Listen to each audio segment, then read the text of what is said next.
लोकसभा निवडणुकीच्या आणि विधानसभेच्या निवडणुकीच्या दरम्यान या 6 महिन्यामध्ये एकंदर 33,712 मतदारांची वाढ झालेली आहे. 33,712 मतदार म्हणजे एकूण मतदानाच्या 8% अधिक वाढ झालेली आहे. नवीन वाढ होण्यामध्ये काहीही गैर नाही, मात्र ती करत असताना ते वास्तविक मतदार त्या मतदारसंघाचे असले पाहिजे, तिथले रहिवासी ते असले पाहिजे आणि ती प्रक्रिया जी आहे ती प्रक्रिया BLO रिपोर्ट हा अत्यंत महत्त्वाची प्रक्रिया त्यामध्ये आहे. BLOला प्रत्यक्ष होम व्हिजिट करून, हाऊस व्हिजिट करून त्याचा रिपोर्ट त्यामध्ये अंतर्भूत करायचा आहे की कुठल्या तारखेला त्या ठिकाणी ते व्हेरिफिकेशनला गेले होते, कुठल्या टाईमला गेले होते, त्याची नोंद केल्यानंतर तो ROकडे आपल्याला सबमिट करायचा आहे. मात्र ह्या प्रक्रिया पूर्ण न करता सरसकट 33,000 मतदारांची नोंद करणं, 3400 मतदार वगळणं यामध्ये सुद्धा BLO रिपोर्ट नाही आहे. त्यामुळे ही निवडणूक एक प्रकारे चोरी केलेली आहे. निवडणूक आयोग आणि भारतीय जनता पार्टी यांच्या संगनमतातून ही निवडणूक जिंकलेली आहे असा आमचा थेट आरोप आहे. सोबतच मतदानाच्या दिवशी मतदान करत असताना जो व्होटर रजिस्टर असतो, ज्यामध्ये मतदाराची स्वाक्षरी आणि त्याचा आयडेंटिटी कार्ड नंबर लिहिलेला असतो, तो फॉर्म 17A ची मागणी आम्ही सातत्यानं करतो आहे. इलेक्शन कमिशन ते 5 महिन्यानंतर उत्तर देते की न्यायप्रविष्ट प्रकरण असल्यामुळे आम्हाला उपलब्ध करून देता येत नाही. त्या संदर्भामध्ये सुद्धा मी स्वतंत्र याचिका माननीय उच्च न्यायालयाच्या नागपूर खंडपीठामध्ये मी दाखल केलेली आहे. आणि हा एकंदर प्रकार CCTV फुटेज दिल्या जात नाही, 17A दिल्या जात नाही, आम्ही जे माहिती मागतो ती दिल्या जात नाही, किती बूथवरती किती मतदार नोंदणी केली आहे त्याच्या बूथनिहाय यादी मागतो आहे आम्ही, ती दिल्या जात नाही, कोणते नवीन मतदार आहे, त्यांचे पत्ते काय आहे, त्याचे व्हेरिफिकेशन काय हे दिल्या जात नाही. एकाच मोबाईल नंबरवरून 100पेक्षा अधिक मतदाराची नोंदणी आहे. माझ्याकडे पुरावे आहे की एक मोबाईल नंबर एकाच मोबाईल नंबरवरून 100 एका प्रकारे हा संपूर्ण ऑर्गनाइज चोरी, डकेती ह्या लोकशाहीवरचा हा डाका आहे असा आमचा आरोप आहे. आणि बोगस मतदान मोठ्या प्रमाणात झालं आहे. बघा, ज्या प्रकारे भारतीय जनता पार्टी महाविकास आघाडीने एक अभूतपूर्व यश महाराष्ट्राच्या विधानसभेच्या निवडणुकीत मिळवलं, त्यानंतर मला असं वाटतं की राहुल गांधीच्या म्हणजे डोक्यात फरक पडला जसं म्हणतो, किंवा मानसिक त्यांची स्थिती गडबड झालेली आहे. आणि ते ज्या प्रकारे आरोप करतात आहे, कधी एका विधानसभेवर नंतर दुसऱ्या विधानसभेवर, आणि मला असं वाटतं की ज्यावेळेसी काँग्रेस पक्ष निवडणुका जिंकतात त्यावेळेस राहुल गांधीला कोणताही आक्षेप EVMवर नसतो किंवा इलेक्शन कमिशनवर नसतो. तेलंगणामध्ये ते जिंकले त्यावेळेस त्यांना कोणताही आक्षेप नव्हता, कर्नाटकामध्ये ते जिंकले त्यावेळेस त्यांना कोणताही आक्षेप EVM किंवा इलेक्शन कमिशनवर नव्हता.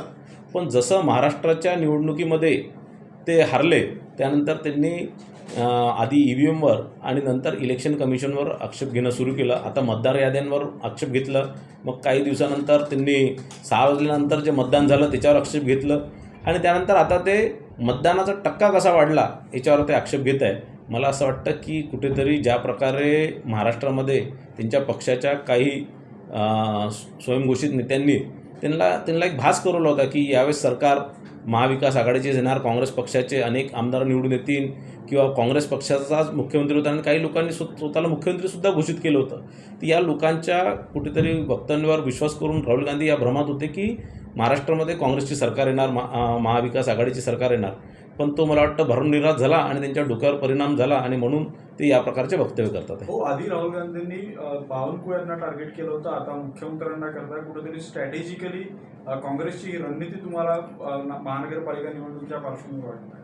नाही, बघा, असं आहे की बावनकुळे साहेबांच्या कामठी विधानसभेच्या संदर्भात त्यांनी वक्तव्य केलं. त्यानंतर बावनकुळे साहेबांनी त्यांना चॅलेंज केलं की ते तिथे येऊन कामठी विधानसभेमधनं त्यांनी निवडणूक लढावं, सगळ्या मतदार याद्या आणि जे त्यांचे आक्षेप आहेत सगळं ठीक करून मग निवडणूक लढावं.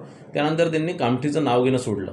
आता त्यांनी दक्षिण पश्चिमवरती आपलं तोफ दाखवलेली आहे आणि कुठेतरी दक्षिण पश्चिमच्या संदर्भात ते वक्तव्य करत आहे.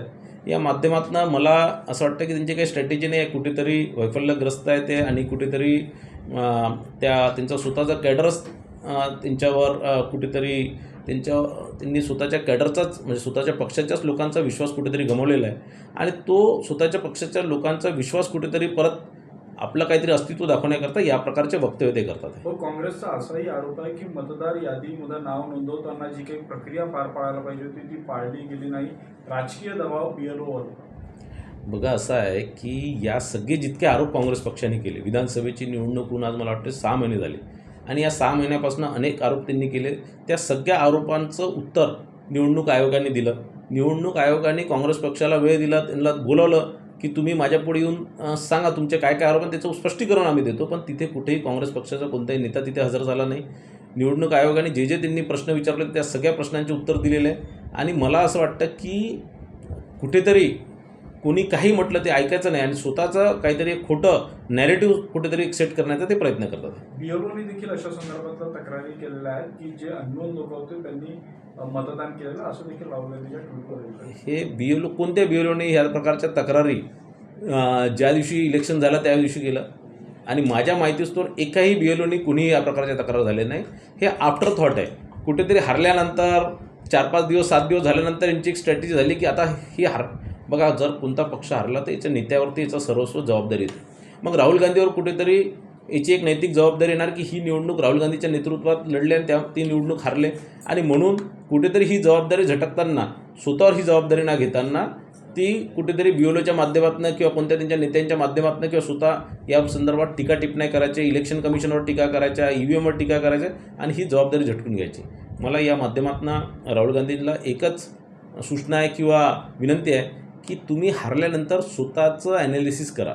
स्वतः कुठे चुकले, पक्ष कुठे चुकला, संघटना कुठे चुकली याचं ॲनालिसिस करा तर तुम्हाला याच्यानंतर चांगला निकाल येणार. तुम्ही ज्या प्रकारे टीका टिप्पण्या करतात काँग्रेस पक्ष संपण्याच्याच याच्यावर आहे आणि रोज काँग्रेस पक्ष संपत आहे. रोज काँग्रेस पक्षाचे अनेक नेते काँग्रेस पक्ष राहुल गांधीच्या या प्रकारच्या वागणुकीमुळे राहुल गांधीच्या नेतृत्वावर मोठा प्रश्नचिन्ह निर्माण झालेलं आहे म्हणून काँग्रेस पक्षाचे अनेक नेते काँग्रेस सोडत आहे. भाऊ, या सगळ्या आरोप प्रत्यारोपांमुळे कुठेतरी निवडणुकीची जी यंत्रणा निवडणूक आयोग आहे त्याच्या निष्पक्षतेवर आता प्रश्नचिन्ह उभे राहतात का? तुम्हाला काय वाटतं? नाही, निवडणूक आयोगावरती कोणतंही प्रश्नचिन्ह निर्माण होत नाही कारण या देशाच्या जनतेने नाही तर काँग्रेस पक्षाच्याच नेत्यांनी राहुल गांधीला सिरियस घेणं सोडून दिलेलं आहे. तर मला असं वाटतं की राहुल गांधीला कोणी सिरियस घेत नाही आणि राहुल गांधीच्या केलेल्या आरोपांनाही कोणी सिरियस घेणार नाही. थँक्यू.